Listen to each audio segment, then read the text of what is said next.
Hello friends और welcome to trick city. आज हम डिस्कस करेंगे class 12 biology chapter first reproduction in organism के एनसीईआरटी एग्जाम पर के एमसीक्यू।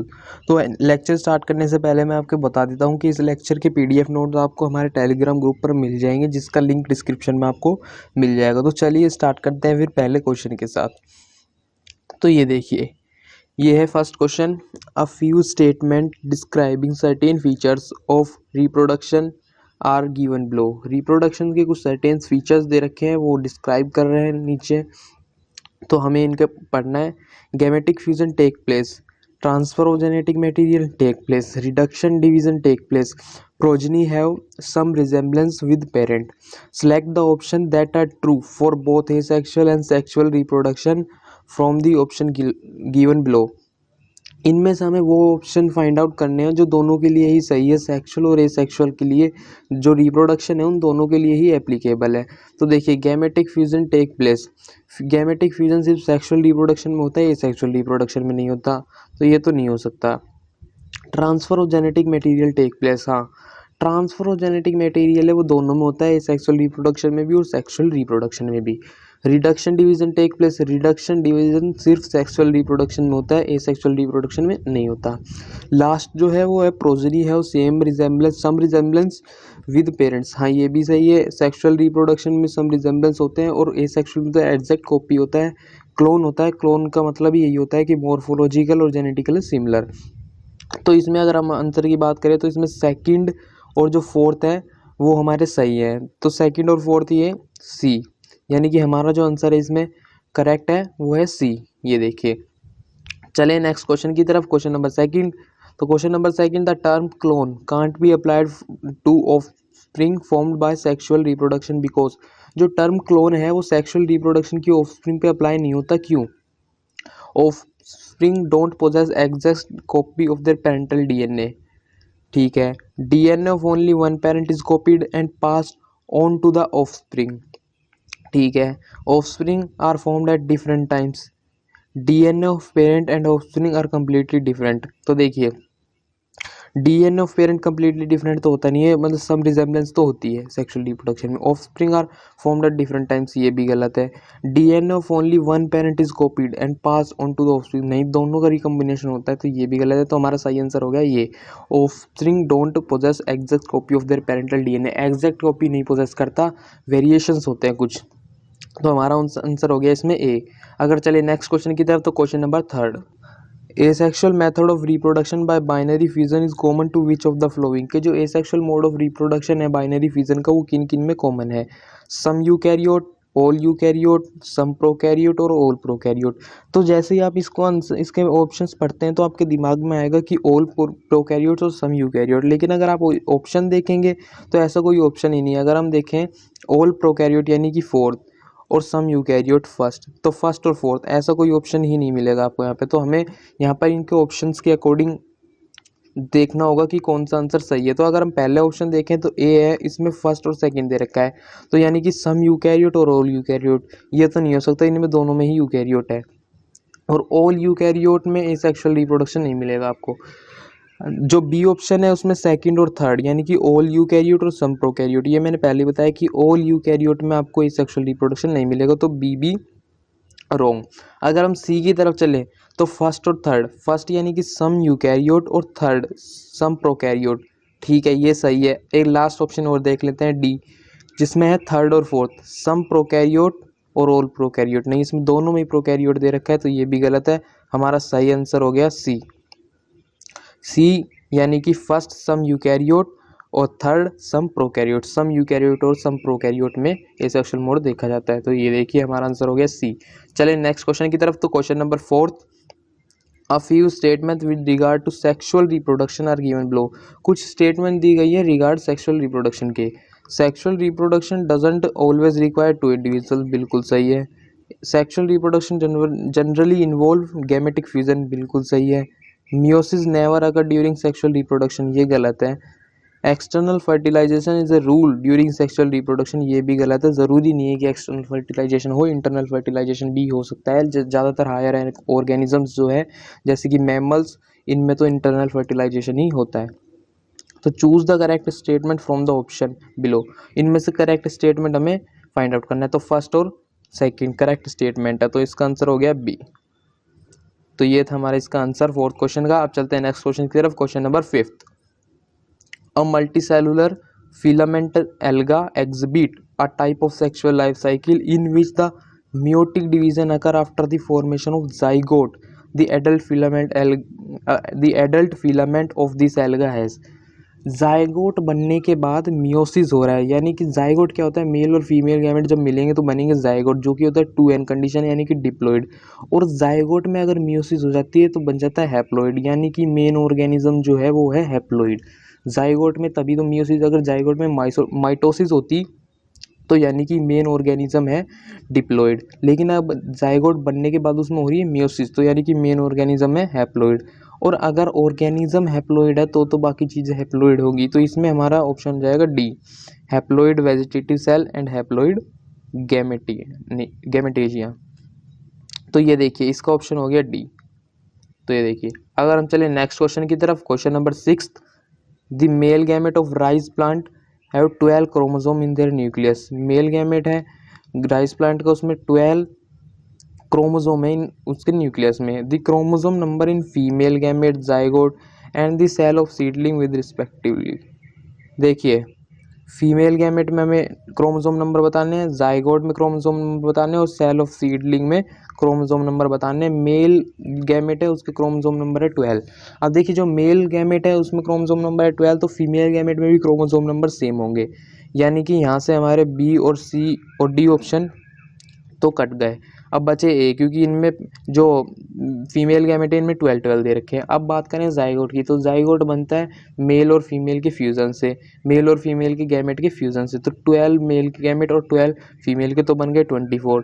तो जाइगोट में तो आ गए 24, ए और सी में दोनों में 24 दे रखे हैं सेकेंड में। अगर अब बात करें लास्ट की, जो सेल ऑफ सीडलिंग है, यानी कि यहाँ पर सेल्स को पूछा गया है, तो सेल 2n होती है, तो 2n यानी कि 24। तो इसमें हमारा आंसर आ गया सी। ये गलत है, तो इसका एग्जैक्ट जो आंसर है वो है सी, 6 का सी। चले नेक्स्ट क्वेश्चन की तरफ, question number 7th। Given below are a few statement related to external fertilisation, choose the correct statement. यहाँ पर कुछ स्टेटमेंट दी गई है रिगार्डिंग एक्सटर्नल फर्टिलाइजेशन की, इसमें से हमें कुछ करेक्ट स्टेटमेंट फाइंड आउट करनी है। The male and female gamete are formed and release simultaneously, बिल्कुल सही है। Only a few gametes are release into the medium, नहीं, फ्यू गैमेट्स नहीं रिलीज करने पड़ेंगे, large number of gametes release होते हैं ताकि जिससे कि एश्योरिटी बढ़ जाए। Water is the medium in majority of organism exhibiting external fertilisation, सही है, मेजोरिटी में वाटर ही एक मीडियम होता है एक्सटर्नल फर्टिलाइजेशन के लिए। Offspring formed as a result of external fertilisation have better chance of survival than those formed in inside an organism, नहीं ये गलत है। जो एक्सटर्नल फर्टिलाइजेशन की ऑफस्प्रिंग फॉर्म्ड होती है उनको प्रेडेटर जो होते हैं उनसे ज़्यादा हार्मफुल होते हैं वो, इसलिए बेटर चांस नहीं होती, ये उनके लिए एक डिसएडवांटेज होती है, तो ये भी गलत है। तो इसमें जो सही है हमारे लिए वो है फर्स्ट और थर्ड, तो यानी कि इसका जो आंसर है वो है बी। तो ये आ गया हमारे 7th का आंसर बी। चलते हैं नेक्स्ट क्वेश्चन की तरफ, question number 8। The statement given below describe certain features that are observe in pistil of the flower. Statements दी गई हैं कुछ, जिसमें कुछ फीचर्स बताए गए हैं पिस्टिल ऑफ फ्लावर के, यानी फीमेल रिप्रोडक्टिव पार्ट के। पिस्टिल में produce more than one seed, सही है। ईच कार्पल में have more than one ovule, सही है। Each carpel has only one ovule, ये गलत है। कार्पल के अंदर एक से ज़्यादा ओव्यूल हो सकते हैं, जैसे कि ऊपर वाली स्टेटमेंट में इसमें दे ही रखा है। Pistil have only one carpel, ये तो पूरी स्टेटमेंट ही गलत है। पिस्टिल और कार्पल तो दोनों चीज़ ही एक है, इसको तो हम कुछ कह ही नहीं सकते। तो इसमें थर्ड और फोर्थ दोनों गलत हैं। अगर करेक्ट स्टेटमेंट की बात करें तो वो है फर्स्ट और सेकंड, तो इसका हमारा आंसर हो गया ए। तो 8th का आंसर हो गया ए। चलते हैं नेक्स्ट क्वेश्चन की तरफ, question number 9th। Which of the flowing situation correctly describe the similarity between an angiosperm egg and a human egg. एक एंजियोस्पर्म एग है, फ्लावरिंग प्लांट का एग है, और एक ह्यूमन एग है, इन दोनों में सिमिलैरिटी बताइए। Egg of both are formed only once in their life time, नहीं, लाइफ टाइम में वन टाइम नहीं बनता, ये तो बहुत बार बनता है। Both the angiosperm egg and human egg stationary, नहीं। Both the angiosperm egg and human egg are motile, देखिए ना तो एंजियोस्पर्म और जो ह्यूमन एग वो ना तो मोटाइल ही होते हैं दोनों, ना ही स्टेशनरी होते हैं। तो syngamy in both result in the formation of zygote, ये एक स्टेटमेंट सही है। तो इसका आंसर हमारा हो गया बी, यानी फोर्थ ओनली कि अगर सिंगेमी होता है तो दोनों में ही रिजल्ट जाइगोट ही बनेगा। तो ये देखिए इसका आंसर हो गया बी, 9th का। चलते हैं नेक्स्ट क्वेश्चन की तरफ, question number 10th। Appearance of vegetative propagule from the node of the plant such as sugarcane and ginger is mainly because of, कि जो appearance of vegetative propagule होता है किसमें, जिंजर में और शुगर केन में, वो किसकी वजह से होता है? Nodes are shorter than internode, नहीं। नोड्स हैव मेरिस्टेमेटिक सेल, हाँ। और ऑप्शन भी पढ़ते हैं, nodes are located near the soil, नहीं। Nodes have photosynthetic cell, photosynthetic से तो क्या लेना देना वेजिटेटिव प्रोपेग्यूल में। तो इसका जो हमारा आंसर है वो नोड्स है मेरिस्टेमेटिक सेल, क्योंकि मेरिस्टेमेटिक सेल्स होती है नोड्स के पास, इसलिए यहाँ से जनरेट होता है। तो इसका हमारा आंसर हो गया बी। अगर चलते हैं नेक्स्ट क्वेश्चन की तरफ, question number 11th। Which of the following statement support the view that elaborate sexual reproductive process appeared much later in the organic evolution? इनमें से कौन सी स्टेटमेंट ये बताती है, सपोर्ट करती है कि जो इलेबोरेट सेक्सुअल रिप्रोडक्टिव प्रोसेस है appeared much later in organic evolution, evolution में जो सेक्सुअल रिप्रोडक्शन की जो प्रोसेस है वो बाद में आई? इनमें से कौन सी वो स्टेटमेंट है जो ये बताती है? तो देखिए एक एक करके पढ़ते हैं। Lower group of organism have similar body design, सही है, क्योंकि जो लोअर ऑर्गेनिज्म है जो कि पहले बने उनके पास बिल्कुल सिंपलर बॉडी ऑर्गेनाइजेशन, इससे हमें पता चलता है कि सेक्सुअल रिप्रोडक्शन बाद में आया। Asexual reproduction is common in lower groups, ये भी एक रीज़न है। Asexual reproduction is common in higher group of organism, ये तो स्टेटमेंट ही गलत है। हायर ग्रुप ऑफ ऑर्गेनिज्म कहाँ कॉमन होता है? Asexual reproduction, sexual reproduction common होता है। The high incidence of sexual reproduction in angiosperm and vertebrate, ये भी सही है। एंजियोस्पर्म में सेक्सुअल रिप्रोडक्शन मिलता है क्योंकि एंजियोस्पर्म फ्लावरिंग प्लांट होते हैं। तो यहाँ पर हमारी फर्स्ट, सेकंड और फोर्थ स्टेटमेंट सही है, तो आंसर हो गया सी, यानी कि 11th का जो आंसर है वो है सी। चलते हैं नेक्स्ट क्वेश्चन की तरफ, question number 12। Offspring formed by sexual reproduction exhibit more variation than those formed by asexual reproduction because, जो ऑफस्प्रिंग फॉर्म्ड होती है सेक्सुअल रिप्रोडक्शन से उनमें वो मोर वेरिएशंस होती है as compare to asexual reproduction से जो ऑफस्प्रिंग फॉर्म्ड होती है। क्यों?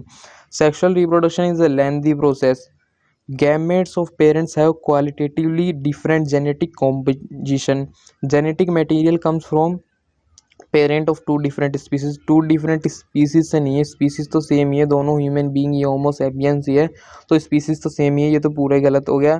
Greater amount of DNA is involve in sexual reproduction, ये भी कोई रीज़न नहीं है।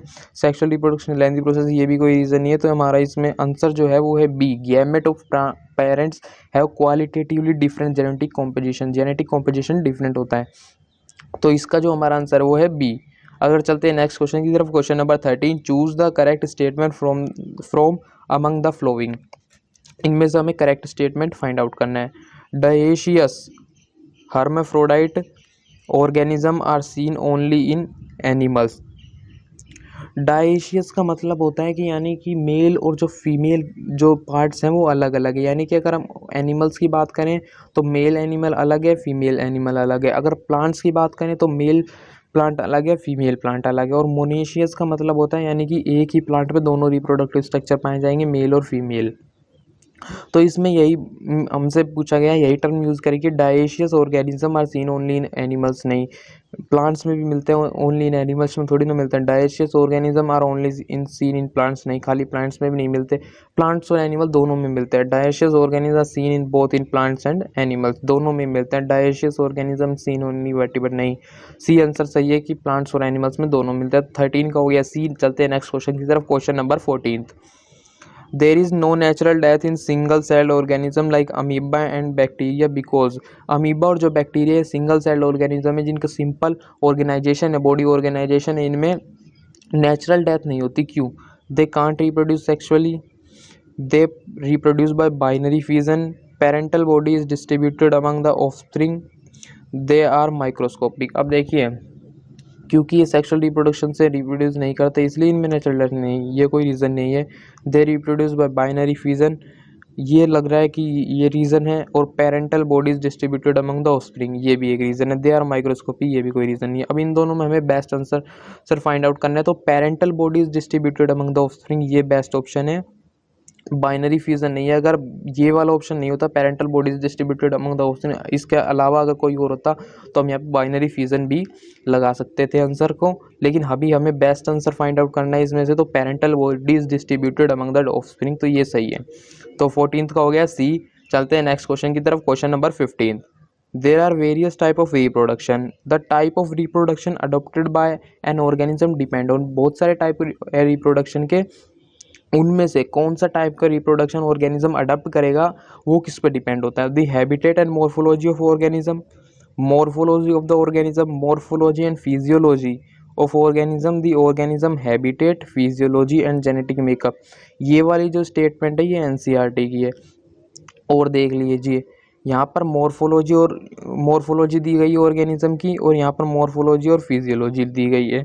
लेकिन जो डी ऑप्शन है इसमें हैबिटेट, फिजियोलॉजी और जेनेटिक मेकअप यानी कि तीनों चीज़ दे दी गई हैं, तो इसलिए डी ऑप्शन बिल्कुल बेस्ट है। और ये एनसीईआरटी की भी स्टेटमेंट है, और दी organism habitat, physiology and genetic makeup. तो 15th का जो आंसर हो गया वो हो गया डी। चलते हैं नेक्स्ट क्वेश्चन की तरफ, question number 16।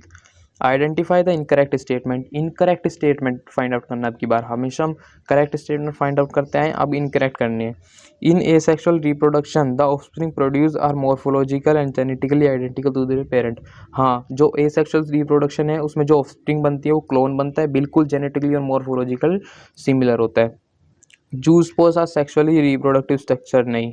Zoospore in chlamydomonas, ये तो ये सेक्सुअल रिप्रोडक्शन का स्ट्रक्चर है, सेक्सुअल रिप्रोडक्शन का स्ट्रक्चर थोड़ी ना है, ये है गलत। In asexual reproduction a single parent produce offspring with और without the formation of gamete, ये भी बिल्कुल सही है। Conidia are asexual structure in penicillium, ये भी बिल्कुल सही है, यानी कि हमारा जो आंसर है वो है बी, जो कि है इनकरेक्ट। ये देखिए बी है 16th का। चलते हैं नेक्स्ट क्वेश्चन की तरफ, question number 17। Which of the following is a post fertilisation event in the flowering plant. Flowering plant में कौन सा एक इवेंट है जो कि पोस्ट फर्टिलाइजेशन है। पोस्ट फर्टिलाइजेशन का मतलब फर्टिलाइजेशन के बाद होता है। ट्रांसफर ऑफ पोलन ग्रेन नहीं, प्री फर्टिलाइजेशन इवेंट है, पहले पोलन ग्रेन ट्रांसफर होंगे तभी तो फर्टिलाइजेशन होगा। एम्ब्रियो डेवलपमेंट, ये एक पोस्ट फर्टिलाइजेशन इवेंट है जिसमें पहले जाइकोट बनता है फिर एम्ब्रियो डेवलपमेंट होता है। फॉर्मेशन ऑफ फ्लावर, ये भी नहीं। फॉर्मेशन ऑफ पोलन ग्रेन, ये सारे प्री फर्टिलाइजेशन इवेंट है, सिवाय बी को छोड़ के एम्ब्रियो डेवलपमेंट के। तो इसका जो आंसर हो गया वो हो गया बी, एम्ब्रियो डेवलपमेंट। चलते हैं नेक्स्ट क्वेश्चन की तरफ, question number 18। The number of chromosome in the shoot tip cell of the maize. Shoot tip cell है मेज की, उसमें जो नंबर ऑफ क्रोमोसोम है वो 20 है। The number of chromosome in the microspore mother cell of the same plant shall be. अब देखिए cell में ये शूट टिप सेल है, इसमें क्रोमोसोम नंबर दे रखे 20, और पूछा भी माइक्रोस्पोर मदर सेल में है कि कितना होगा। दोनों ही सेल है तो यानी सेम ही होगा, तो यानी ए सही आंसर है हमारा यहाँ पे 18th का ए। चलते हैं नेक्स्ट क्वेश्चन की तरफ। कोई क्वेश्चन नहीं है आगे, आपको पीडीएफ नोट चाहिए तो आप ट्रिक्स 18 को भी ज्वाइन कर सकते हैं, लिंक आपको डिस्क्रिप्शन में मिल जाएगा टेलीग्राम का। और यहाँ पर आपको बहुत सारे कंसेप्चुअल माइंड मैप्स, कुछ लर्निंग ट्रिक्स और बहुत सारा मटेरियल आपको यहाँ पर मिलेगा। तो thanks for watching this video.